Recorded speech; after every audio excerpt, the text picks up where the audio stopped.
Hi, welcome to Heart Change You Live, where our goal is to equip you to change lives in your circle of influence, the people around you.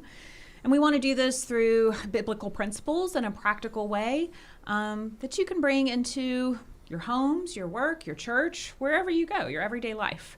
I'm Heather, and we have some special guests today. I'm so excited. David and Ashley are out of town, and so we have with us Jackie and Dale.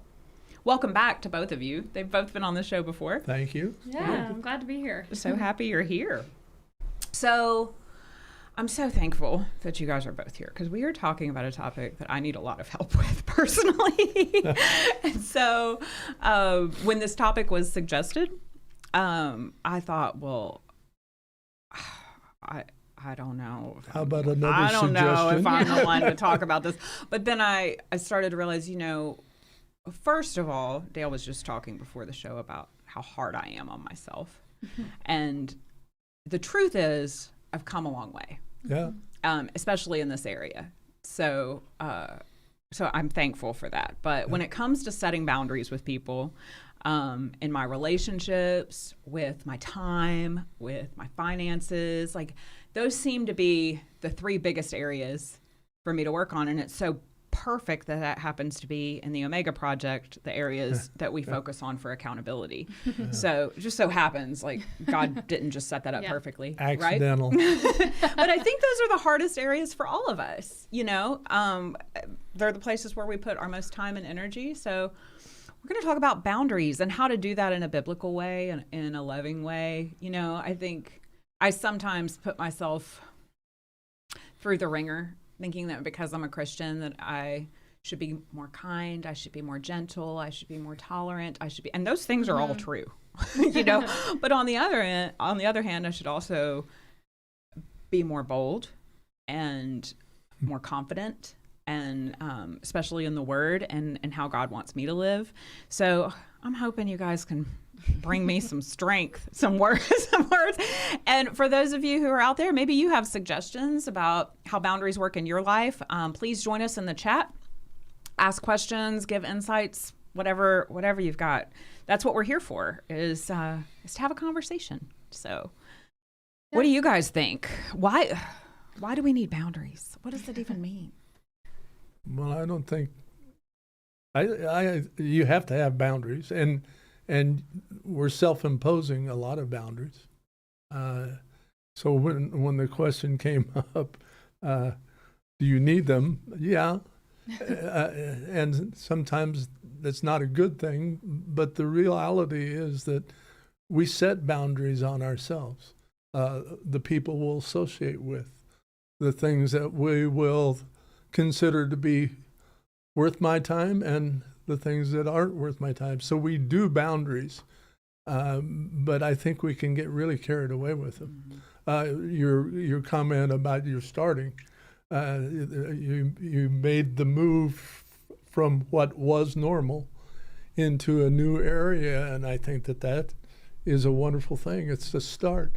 The unfortunate mentality we have is that we believe that once we decide it's going to happen, we're going to go to the top of the level. We're going to be. Right. We're not just.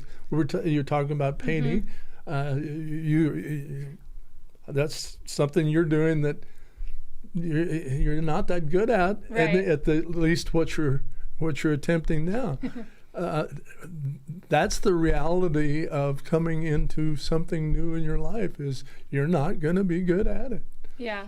And I'll leave it at that for now. That's what I was going to say too. I think setting boundaries is a skill to a degree, and I think you have to approach it like anything, because I immediately thought setting boundaries with other people. We need to set boundaries for ourselves, but my immediate thought was within relationships, or especially if somebody's, pushing. Sometimes we have boundaries and don't even realize it till somebody starts to push it, right? And then you have to make those boundaries apparent to other people. And so I think you need to approach it like anything with relationships, which is a truckload of grace, not only for them, but for yourself.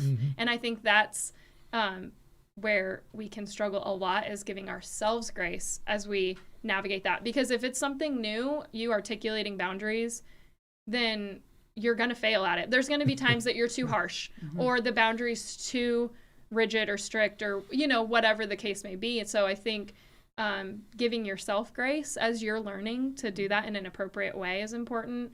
And then also giving a ton of grace to, the person that you're dealing with, and just bathing the whole thing in prayer. I mean, you just have to be very prayerful about where that boundary should be. And I smiled when you were introing this, because I think the other thing too is we think boundaries can be unkind or unloving, or that the opposite of kind is boldness.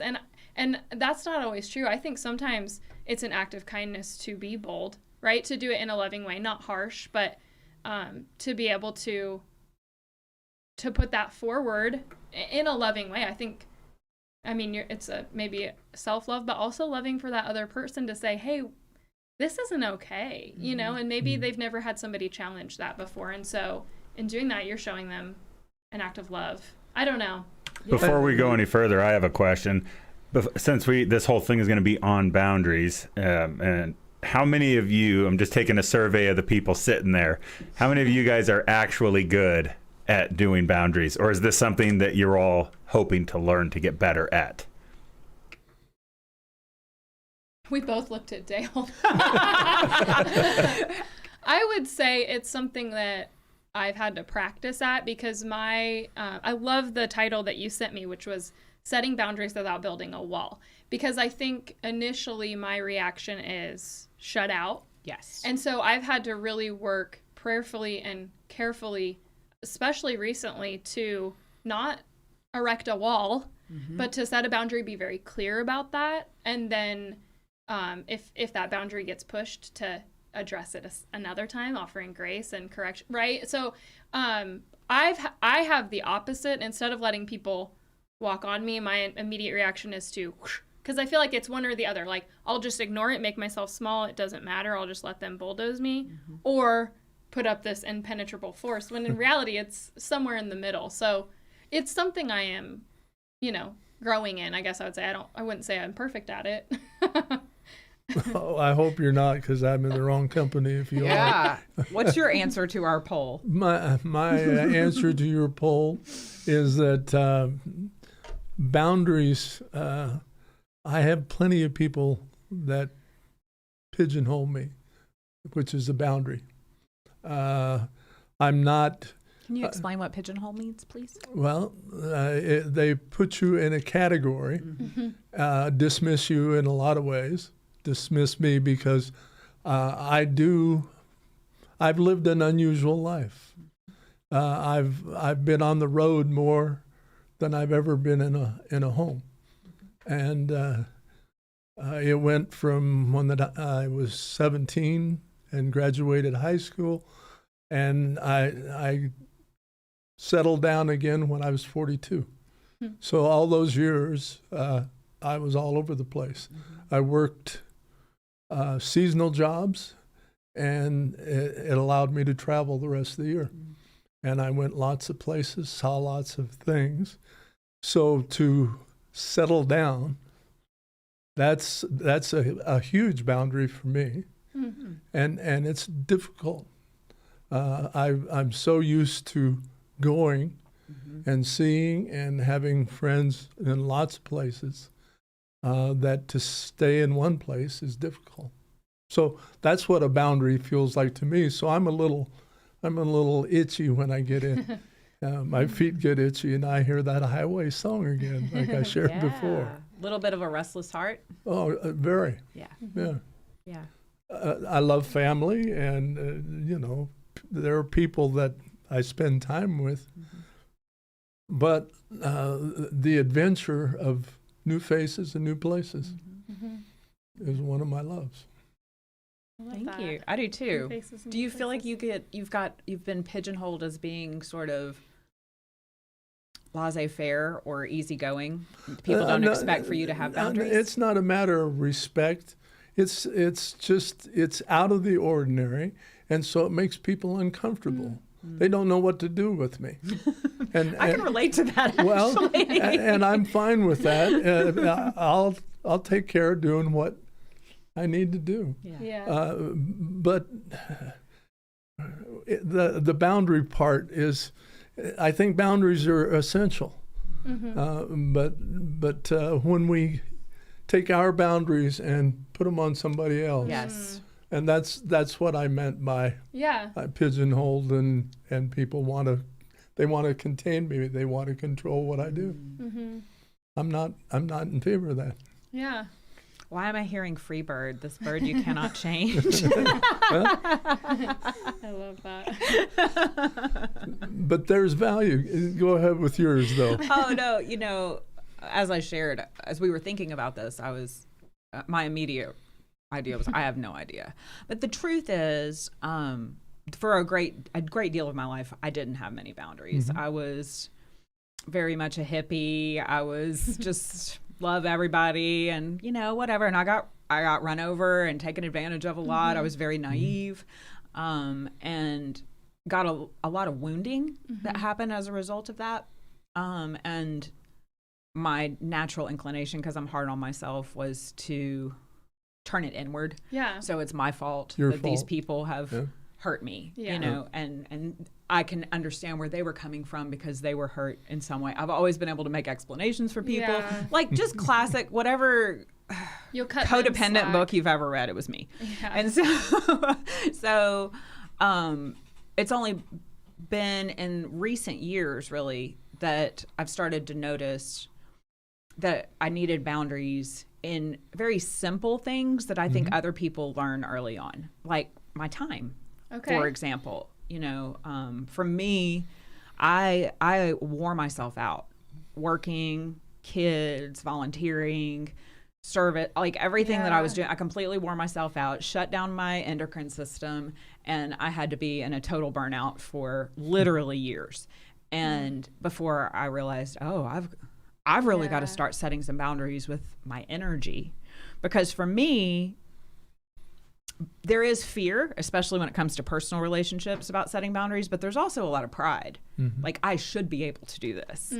I should be able to be all things to all men, And so in recent years, I have become better at saying, no, I'm not available to do that.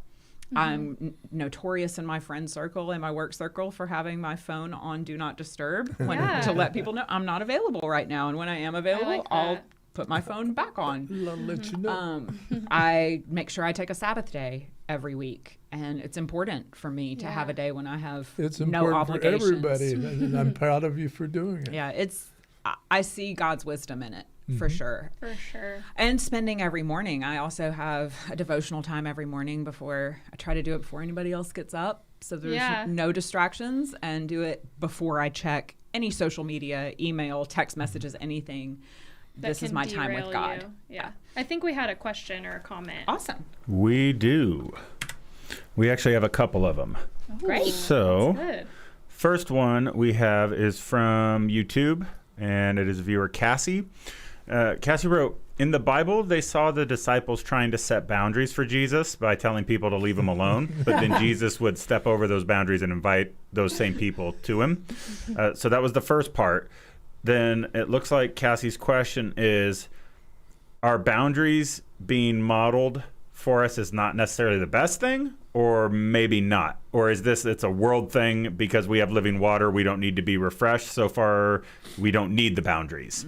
So is Jesus modeling, I think I'm just going to paraphrase those, is Jesus modeling that we don't need boundaries because we're constantly refreshed by him, or do we need boundaries because we're living in the world?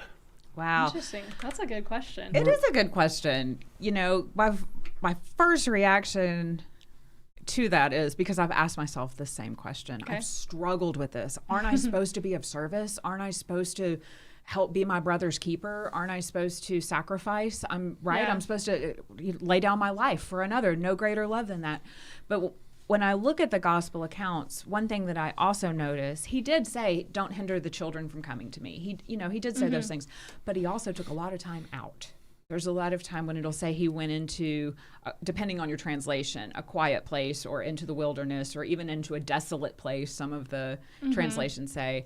And sometimes he takes disciples with him, and sometimes he's by himself and says, hey, you guys wait here. Yeah. I'm gonna go. We don't really know how long he was there either, Right. but we do know that he followed the law, which means that he definitely took a Sabbath day. There's no doubt, because he fulfilled the law completely. And it's important to remember, when he went off by himself, he was usually going off into prayer. Yeah. And I think that's important, because just time by yourself doesn't necessarily do anything. I think that plays into the refreshing portion. It definitely depends on what you're doing. Time by myself, binge watching Netflix doesn't do a lot for my mental and emotional health. Yeah.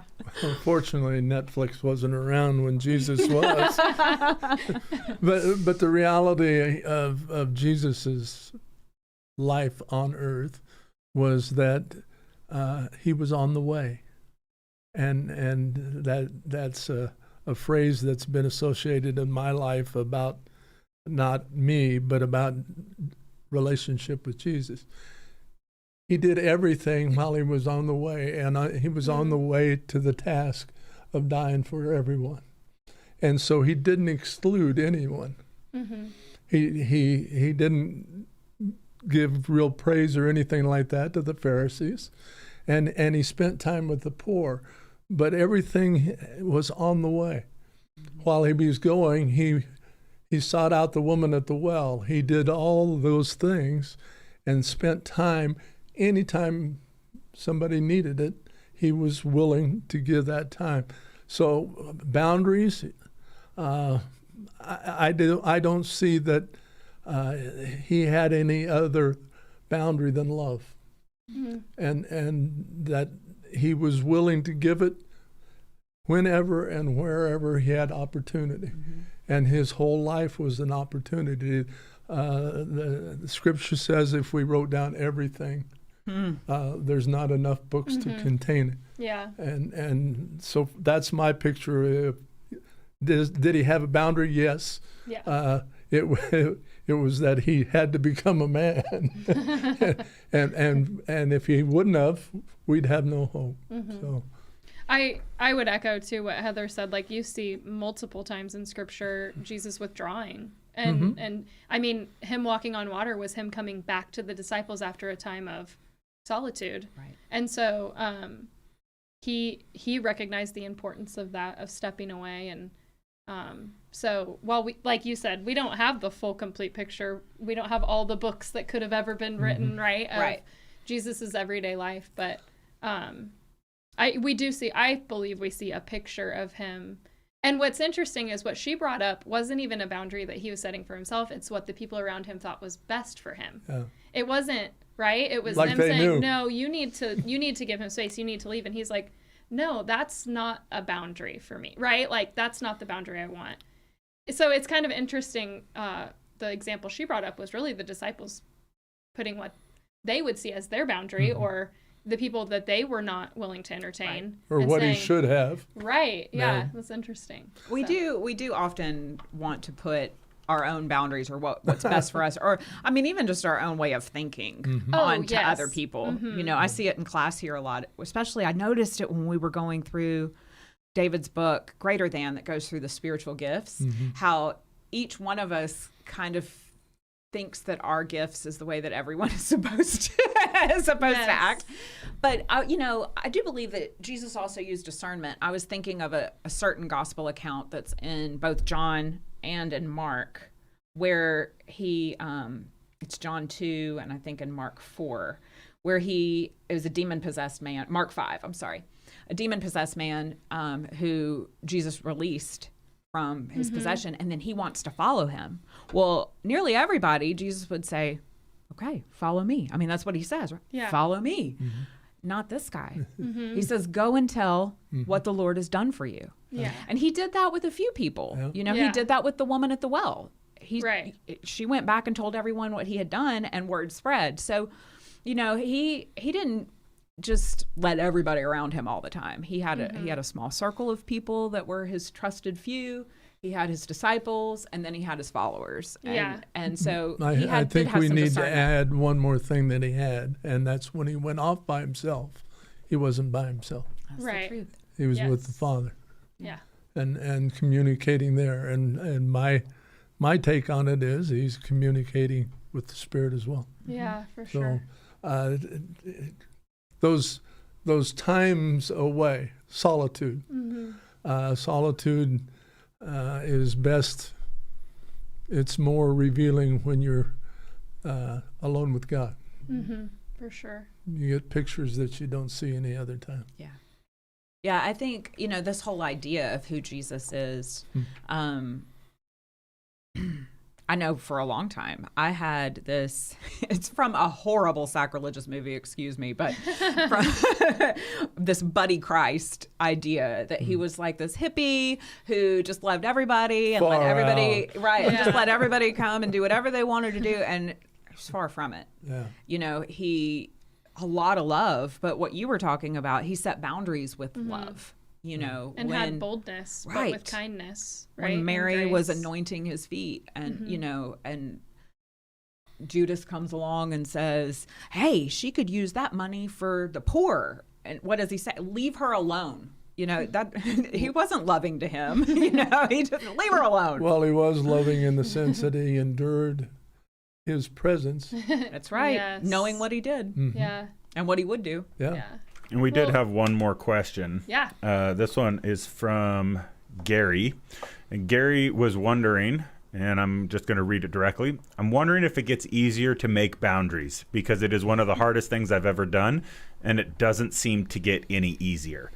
I know for me personally, boundaries have never been an issue because of the way my personality is, black and white. I can set a boundary. It's no problem. But what about for you guys maybe that don't have the same personality as I do? Does it ever get easier? I would say that, yeah, I think anything with practice is going to get, well, I don't know. That's a tricky one. Did you have something you were going to jump in? Well, I had a picture of a yo-yo.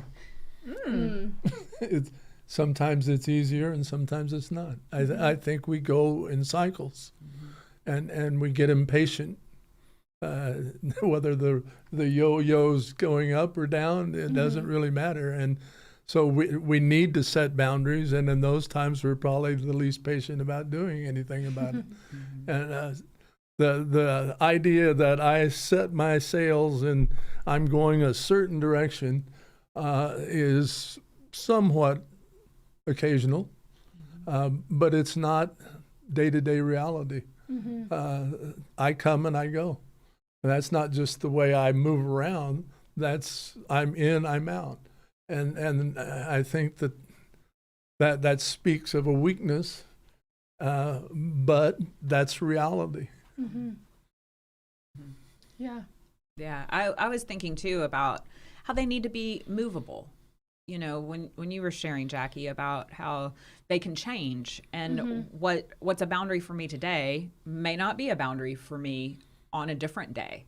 And so I can't get stuck hard and fast. And I also need to ask for that grace from other people that no, I think that's okay today. You know what I mean? But there are some things that are hard and fast because of my faith, because of who God has called me to be. No, this is black and white. I can't have a lot of shades of gray when it comes for me to the walk that God has called me for a Christian walk. Yeah.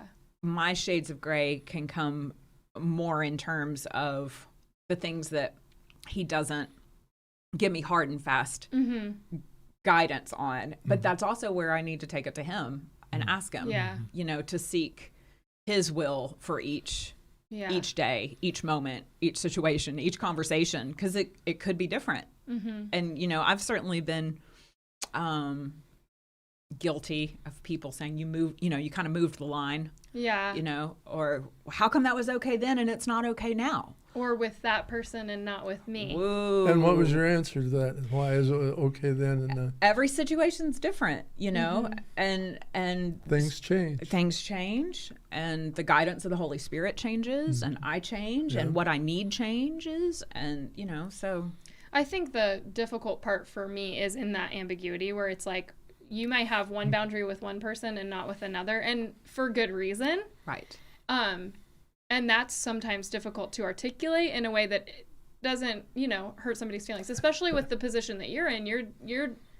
And this goes with, anybody that has a job where they have coworkers, right? Like you may have some certain boundaries with one coworker that you don't with another. And so I think that can be really challenging. So to answer Gary's question, yes and no, maybe. Like, maybe it gets easier to set boundaries when you've done it enough and you've had that conflict, whether it's with yourself or the people around you. You have that interpersonal conflict.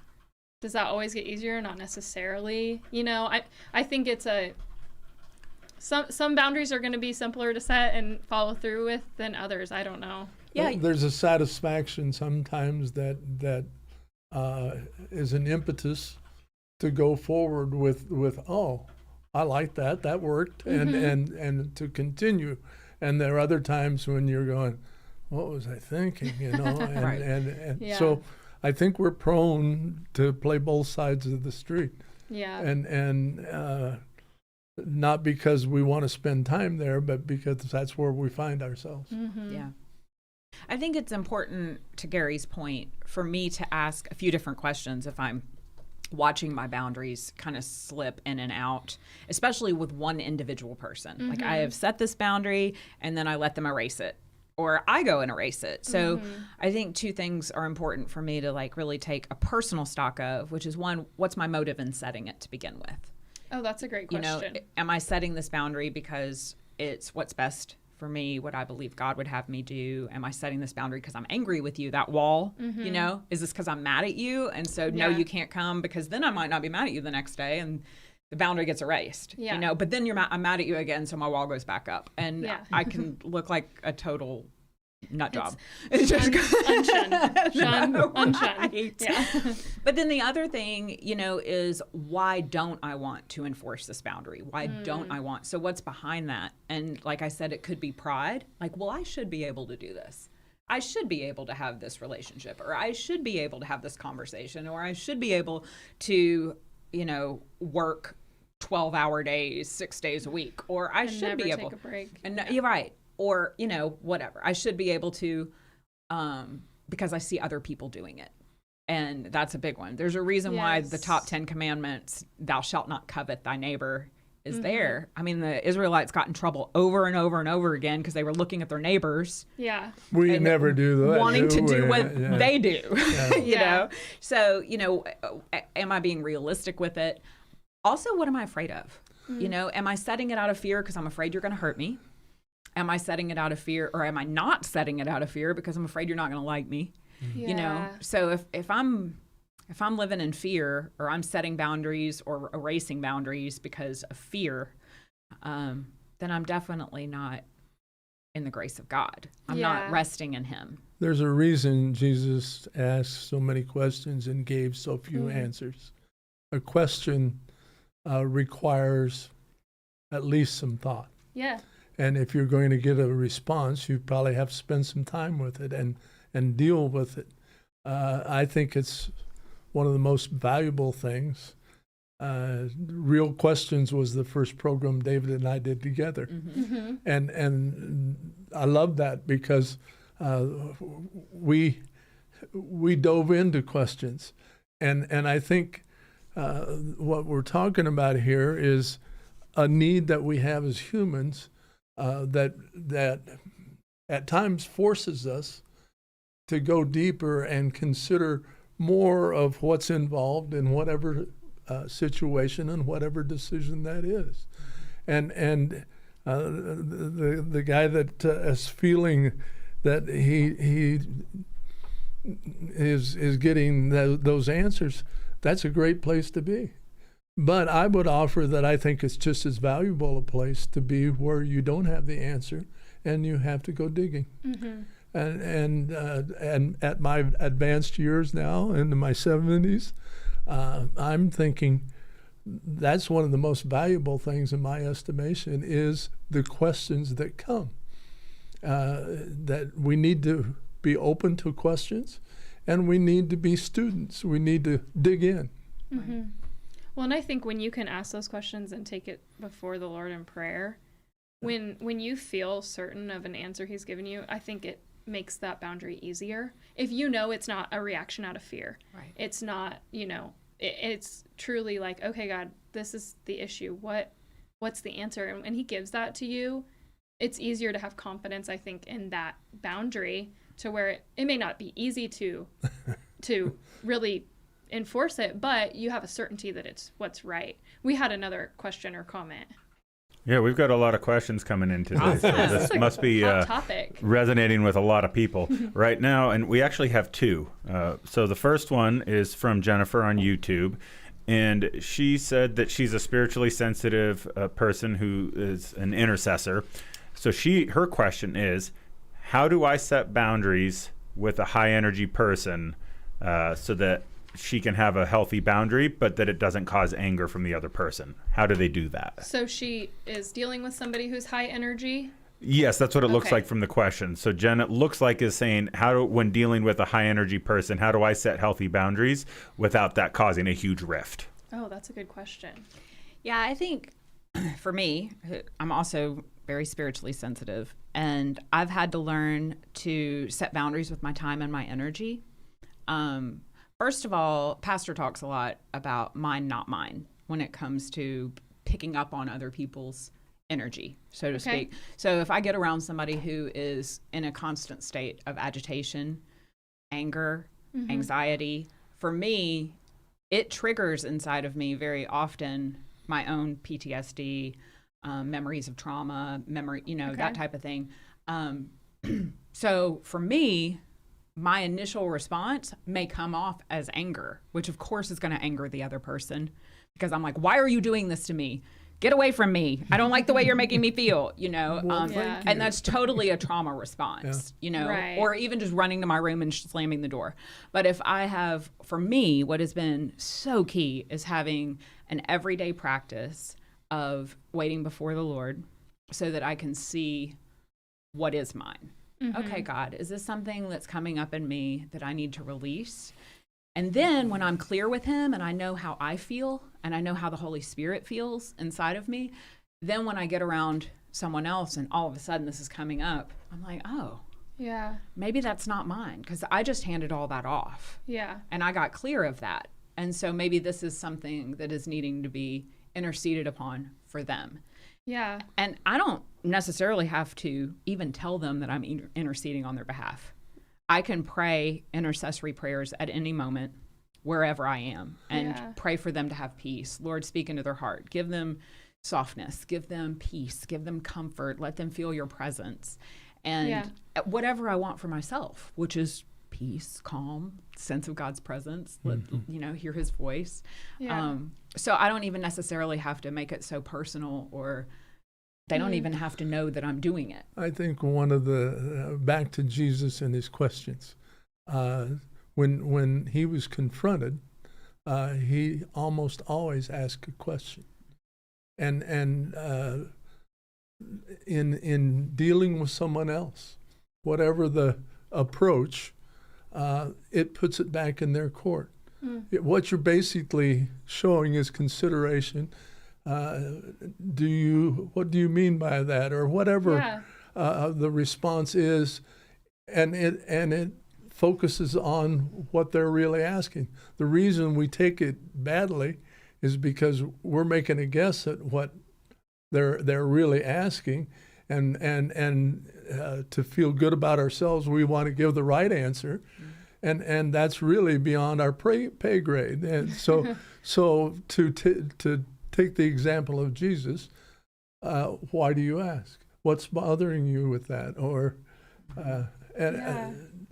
I think it's worth practicing, and it won't always turn out well. Yeah, so in Jen's case, when she's asking about being around someone who's high energy, maybe they're showing signs of anxiety or stress or whatever, to ask, hey, what's going on with you? Do you need to talk? Yeah. Is that the kind of thing that you're talking Well, about? and as it's practiced, you'd get better at catching tone of voice, of words that they're using, that would help you be more direct about it. And again, practice.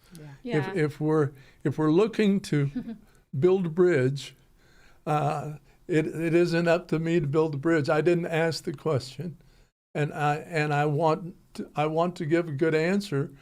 So knowing more will enable me to do that, and it'll also put the ball back in their court.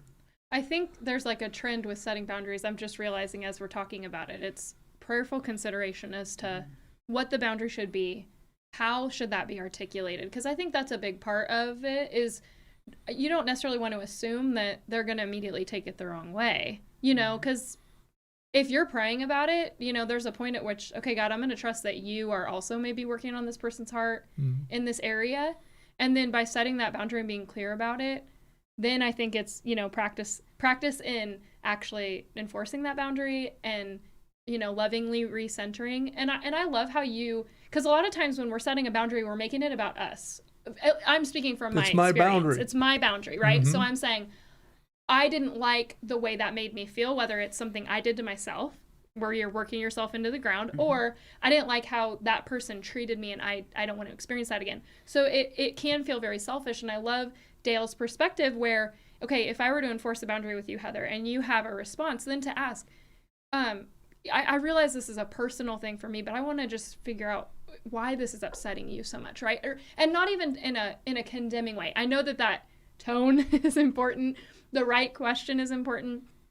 But to ask them, you know, what is it that this is inciting in you? And then you're turning it not just from this thing of me, but back to you. And for me, one thing I've learned, especially with personal boundaries, is a yes to something is a no to something else.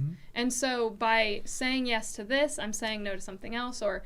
And I think you can communicate that to people too, to say, you know, I have to set this boundary because in doing so, it allows rest, it allows peace, it allows, and if you can hopefully articulate that to somebody, they may initially be upset, but in the end, hopefully it would make sense and if you can, again, make it about them. If you were in a situation like this, I would hope that you would be able to set this boundary with me, right? And I don't know if no, that I kind agree of with helps. that. I think that is important. And yeah, I definitely think that's really good advice to be able to tell them why I'm doing this, so that you don't think that I'm just escaping from you, right? Or I'm mad at you, and so Yes. I'm setting this boundary so you can't come across this line, Right. You know. And yeah, tone has a lot to do with that. So being prayerful about it is definitely important. Yeah. With everything we're talking about too, asking those questions, you know, it occurs to me that we talk about mentorship a lot in the program, on this show. It occurs to me that one of the key things in my life is having an uninvolved third party who is a godly person and I may also need a fourth party and a fifth party and a sixth party. If I'm really mad and I'm really having some issues, I need a godly panel. I need somebody who can help me not talk about what the other person is doing, but hey, what's coming up in you? What can we do together to pray with me, to ask me these questions? Because when I'm in the moment, I'm mad at you. I mean, that's, you know, especially if I get into that PTSD kind of place where my trauma is up, some people retreat and sometimes I do, but a lot of times I get angry. Yeah. I get angry. And I have noticed that I'll do it instinctively as a way to set a boundary. Because if I'm mad at you, I'm not letting you in here. You know what I mean? Yes. So, and that's not a place that I want to come from. But Yes. but it's also not a place that I need to verbalize why I'm setting this boundary with you when I'm in that angry spot. Because that's Right. only going to cause what Yeah, and I want to avoid, which is contention. No, for sure. That brings up a great point. I think with any boundary that you're setting, there has to be a sober mind, and meaning that's not just, you know, substances. Right. That's also anger. Right. Or hurt, right? You have to get to a place where you are of sober mind before you make a decision. Because if your boundary is reactionary, it's rarely, if ever, going to be effective or helpful for you or them. Yeah. Right. Right. I also think that a lot of times, you know, boundaries don't have to be that difficult to think about. You know, if it's in the Word, then it's a boundary. The boundary's already been set. Amen. So then it's just up to us to actually abide by that boundary and say, nope, I can't do this because, and leave it at that. That doesn't matter.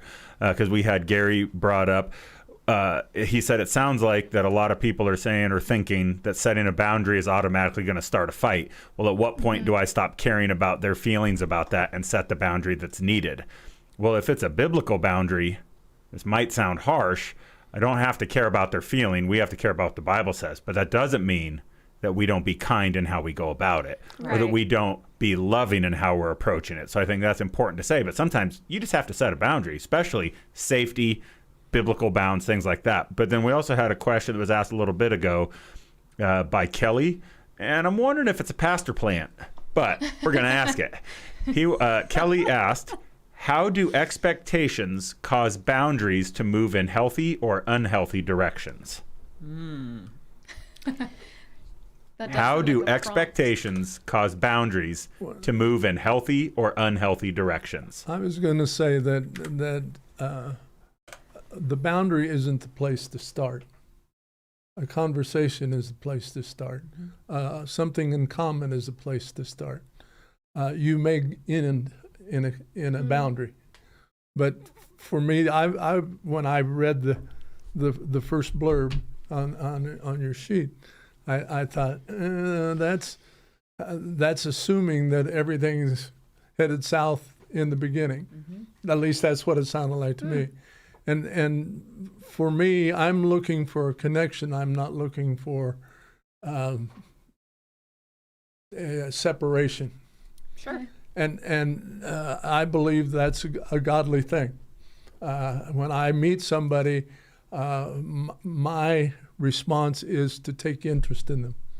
And I don't always do that, but when I do, even if a boundary comes up, then it's more conversational. It's more a joint effort, or at least a joint understanding. But it seems like we're the way we're looking at it is you start with the boundary and then see where it goes from there.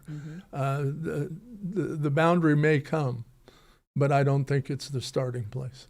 Yeah, because you're right. Because then you are automatically divided. Yeah, That's yeah. what. You've said no that thanks. should be a last resort, Right. right? Connection and Yeah. yeah. Now, to Matthew's point, I think on the front end, though, one of the things that's been key for me is in my close relationships. I mean, I can have acquaintances with all sorts of people, but if you're going to be closer in my radius, so to speak, and in my circle, I need to follow some biblical guidelines of, are we equally yoked? You know, I need to know who I'm dealing with, you know, in order to, Kelly was asking about expectations. And, you know, one of those for me, one of the things that pastor often says is you can always expect someone to behave from inside of where they are. So I need to find out, where are they? Where are they in their walk with Christ? Where are they with their morals? You know, as I was doing some research about this, in 1 Corinthians 15:33, I was blown away.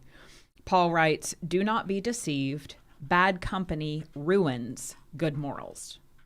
So if I'm wanting to walk a godly walk, I do need to have some discernment on the front end of who I'm running with, and the expectation hopefully is in line with who they've shown themselves to be. Because I get myself in trouble time and time and time again, thinking that someone is going to behave differently because of my expectation, you know, or who I am. You know, I've done it most of my life, thinking that because I was kind to you, or I was patient with you, reciprocate or that I was back, clear or- with you, that, you know, you won't take advantage of me. won't hurt me. Yeah. Yeah. Even if I see clearly that you hurt other people, you lie, you cheat, you gossip. I mean, Yeah, like- that needs to be a pretty clear expectation on the front end. Once I see those things about you, well, I'm not going to change that about you. Yeah. Nothing but God changing your heart is going to change that about you. Yeah. So I think, you know, knowing who we're dealing with. Well, and I think that's wisdom. I mean, when you are discerning about who you're choosing to share your time and space and life with, you know, hopefully there wouldn't be the need for extreme boundary setting. Well, and that's a right? healthy boundary right there, who you're choosing Right. to, Yeah. Even to be that with. is a boundary. What you don't think of it. I didn't think of it that way though. And I love Dale's point too. Like the first step when there's conflict or issue isn't always a boundary immediately to a boundary. I loved what you said. It's about connection and conversation. I think that's unhealthy. Right. I agree. I think it's a response. It's reaction. Stay away. Yeah. Right. And it puts the person on the spot. Right. So if I'm expecting you to hurt me, or if I'm expecting you to always be kind and not act out of your sinful nature that we all have. I mean, I can't believe how many times I get shocked that, well, I get shocked when I act out of my sin nature, and then I really get shocked when other people do. And I'm, what? You know, and I mean, just a couple weeks ago, Pastor was like, what did you expect? Like, you've seen this pattern of behavior and you thought it was going to be different. You know, oh, right. Yeah. Okay. Right. Once you've... He's been looking at it differently for a few years Yes. longer. Right. Both chronologically and positional. Right. And that same 1 Corinthians 15, he starts out by talking, I think it's the same place. Paul does start talking about, you know, how we've been saved by grace. So I can't be coming from some moral hilltop with it, you know, and be like, oh, I'm a Christian now, so I can't hang out with you because you're a horrible sinner. No, I am saved by grace alone. Yeah. I just need to understand who I'm dealing with when I'm dealing with them. And I hope you understand it too, that I'm going to hurt you and I'm going to make mistakes and I'm going to step on your toes. And I think too, I mean, you referenced this earlier that among Jesus's disciples, he had 3 that were kind of his like core crew. And so while there may be somebody that like horrible sinner, I know that's not how you meant it, but if you have somebody who isn't going to be a part of your core 3 or even your like kind of intimate 12, that doesn't mean that they're never a part of your life, right? But that's where you can still have them to, because your influence is important to them, right? But I don't know. I think it's just, you just have to have discernment and be intentional, I think, about that. And realistic. Yes. But like Heather had just shown in the scripture in 1 Corinthians 15:33, don't be deceived. Evil company corrupts good habits.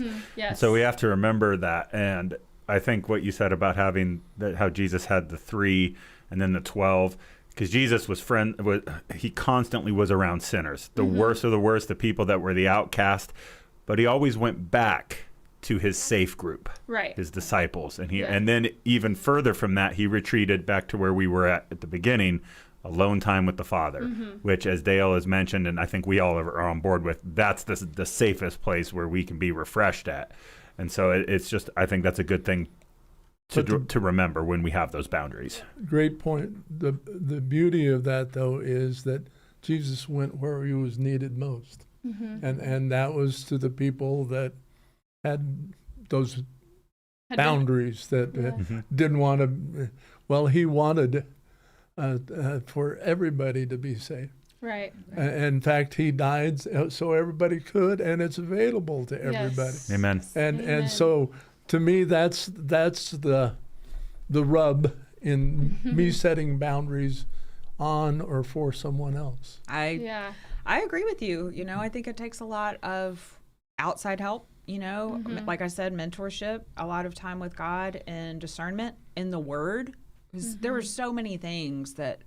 I believe that's why in Hebrews it says that the word it's a living sword. It's a double-edged sword, and it is alive and active, because I get convicted regularly by the word and go, oh, there it is. It's, showing me what's going on inside of me. Yeah. And so I need people in my life who can speak to that. Also people who can see those patterns that I can't necessarily see. Yes. Because when the analogy that came to me the other day when I was discussing this with somebody was, it's like I'm inside a little cup of green Jell-O. And so everything I see is colored green. I mean, it looks like it's see-through, but I need somebody outside of the Jell-O who can be like, okay, let's bring your head up a little bit and be able to see all the colors, because what you're really swimming around in is something that you've been carrying around, or a pattern that I've been carrying around. You know, so often when I get offended, I can trace it back to, wait a minute, I did this with my ex-husband, I did this with my mom, I did this with my dad, and who I'm reacting to is those file drawers that Pastor talks about. I'm not reacting to this individual. It's not even about them or this thing. It's about something that happened 10 years ago. Right. And it's your boundary. Yeah. Not theirs.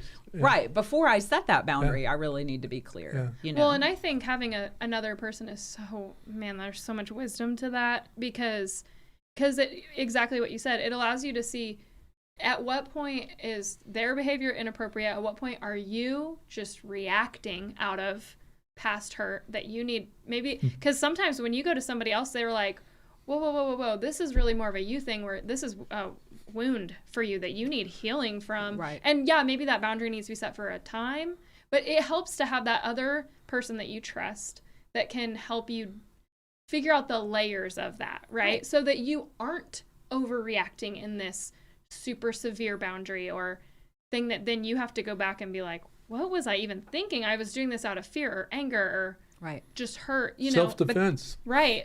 Self-defense. So to have that wisdom of another person, man, I cannot say that enough. And the opposite is true too. You know, as you're talking, I'm thinking it's a narrow path, right? We're on a narrow path. And so I also need someone who can come alongside me and say, no, this is not okay. Because I'll excuse things over and over and over again from an individual, from a certain person.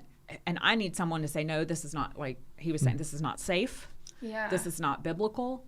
This goes against who you are. Right. You know, and no, I'm not going to let you take responsibility for the wounds that they're inflicting on you, because I'll do that. I mean, I'll use my own little personal inventory as a club until I knock myself unconscious and just let people run all over me again. So there is a narrow path, and I need other people along that path to be like, hey, get on over here. That's why we have a flock. You know, that's why Jesus has a flock. We're not all by ourselves. We had an exchange between one of the ladies and one of the gentlemen the other day, and the lady is prone to speaking her mind, and she says, I won't put up with that. That's not okay. It's just not right, and gave reasons. And from across the room, someone that I was surprised spoke up, but he said, now wait a minute, and gave a counter to what she was saying. And what happened was there was consideration going both ways. And in the process, both of them agreed to disagree. It wasn't his perspective, wasn't her perspective, but they both understood that that was what they felt, and honored that, but disagreed. That's okay too. Yes. Yes. You can have boundaries, but it's not mine to set boundaries on you. It's to set boundaries on myself. If I'm going to have boundaries, I need to be the one that initiates it. Now somebody can suggest it, and I can follow through with it. But the whole process of me lay them on somebody else, that's not mine. Yeah. That's not biblical. When you control yourself, it's something that you do. It isn't something that, I mean, you can be thrown in jail and you're, quote, under control, but that's an outside force, and it's not going to solve the problem. To solve the problem, the person that needs the boundary should be the one that establishes the one. And the suggestion can come from somewhere else, but that person has to be the one that says, oh, I need that. Yeah. And implement it. That's why I have trouble with the discussion of, I'm setting this boundary and you stay away. Well, you look at family situations. That doesn't always work, and sometimes it goes way south. Right. Yes. Right. And that's the place where we're not always, you know, I was thinking about the workplace or family. We do have relationships with people with whom we're not equally yoked. Yeah. So, you know, being clear on who and what, you know, where we are and how I can be loving, how I can be gentle, how can I be understanding, how can I be forgiving, and gracious, I think is really the word more than anything, is giving grace. How can I do that in light of who I am right now and who I know you to be? Because it's not fair for me to set a boundary if I know that you're not going to be able to live up to it based on, you know. And, you know, another thing that I thought about earlier, another reason why I think a lot of us, or I know I do, is I'll set a boundary and then it gets violated, and I'm so all or nothing that it's like, oh, well, you know, it's like a diet. It's like, oh, well, I already busted the whole thing now, so I might as well eat this whole cheesecake, you know, so the boundary's completely gone. And there's nothing wrong with redrawing it. There's there's nothing wrong with reestablishing it and saying, hey, look, we got off track here. Let's come back onto the path together. Yeah. You know, this is not part of the agreement that I made. This is not part of the agreement we made. Well, and you brought up a great point of, like, I think we didn't really get into boundaries with family, but I think that can be, oh my gosh, we could probably do a whole other live stream on that alone. But I think too, like, if you've prayerfully considered if there's a violation, right, and you're like, okay, I've tried the conversation, but I can't, like, we have to set some sort of boundary. And if you've prayerfully considered that, you know, maybe somebody has given you loving advice, whether you take it or not, and you set that boundary, you also have to recognize, like, you aren't in control of or responsible for that person's response if it is negative. Now, hopefully it wouldn't be, right? But we live in a real world, right, where there are going to be people that when we set a boundary, they are not respectful of that. They are not going to receive it well. Or maybe I'm not. Right. Maybe I keep breaking my own boundary. Yeah. You know? And that's something we really haven't talked about, is what happens when it blows up. And, you know, I don't have great advice for that. I think you just get on your knees and pray and really seek out what the Lord has for you. But it's difficult when you have to be around people that are not respectful of, you know, the things that you're setting out for yourself or whatever. That's just plain hard. And so the hope is that you'd be able to communicate it in a way where they understand and they respect your boundary. And if it's violated, you can have a loving conversation. But I mean, in reality, this is hard. It can be very challenging. Dangerous. Yeah. And it can lead to, you know, a loss of that relationship in your life, depending on what happens. That's not easy. So, well, yeah, I think there are good ways to set a boundary and bad ways, or good ways to go about it and bad ways to go about it. Even if you do it the best you can, you also can't, like, harbor. I feel like I'm speaking directly to you. You can't harbor how they react as your fault, right? Like, you have to recognize they also maybe have trauma or things from their past that is triggering this, whether it's rejection or failure or whatever. So I think if you've prayerfully considered it and you feel confident that this is what God's asking you to do, then you set the boundary. And if they don't like it, you have to be okay with it. Or even if you don't like it, you have to be like, no, this is what God has asked of me, right? Right. So I don't know. I just wanted to address that. Life It's isn't not easy, always is it? pretty. Yeah, so I think, you know, that brings us back to actually the very beginning and what I heard Gary saying too in his question and comments is it's practice, you know, and we're not going to get it 100%. I mean, it's the reason I'm so all or nothing, and I'm such a perfectionist. It's the reason why I can't play an instrument. Dale can play guitar, other people. If I can't get it right, the front end, I don't do it. And so I've had to learn to allow myself space to practice, to make mistakes, to, you know, just give myself that grace and other people too. And not be so hard and fast on myself. Like, I'm supposed to read a self-help book and now I know how to solve all my problems immediately and I practice it perfectly. Like, it's not going to happen. Right. You know, it continues for a lifetime. It's a moving target. And what kept coming to me earlier was something that one of my mentors used to say all the time, which was, let me see if I can get this right. I'm not who I want to be. I'm not who I'm gonna be. But thank you, God, I'm not who I used to be. Yeah. So we can just give ourselves that grace. A little bit at a time. Forward. That's right. Yeah. Yeah. Yeah. So thank you. Apparently it was a hot topic. I'm so happy that I hope everyone got something out of it. Please join us again. Jackie will be back with us next week. Ashley will be back with us. Dale's going to come back again. So we've got lots going on. And write into us if you have suggestions for topics, you know, questions. This one came from a suggestion from someone who watches our show regularly. So thank you so much. But that's all the time we have for today. Thanks for everybody's comments. Thank you, Jackie. Thank you, Dale, for being here. God bless you all. And we'll be back on Tuesday at 12:30, same time. Have a great day.